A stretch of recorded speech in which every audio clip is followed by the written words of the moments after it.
तो दोस्तों, क्या आपको पता है आप इस पॉलीथीन की मदद से बना सकते हो एक रियल जैसा दिखने वाला पैराशूट। तो हमको इस पन्नी को इस तरीके से काटना है।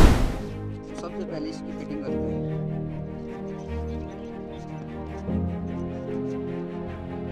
यहाँ से फिटिंग हो चुकी है, अब इसको इस साइड से भी काटना है।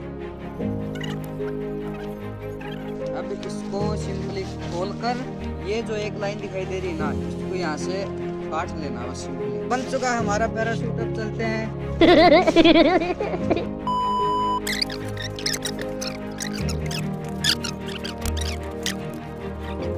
तो ऐसा कुछ बन गया है हमारा पैराशूट। अब इसको फेंकने वाले हैं हाथ से, लेकिन उसको देखने से पहले चैनल को सब्सक्राइब और वीडियो को लाइक करो।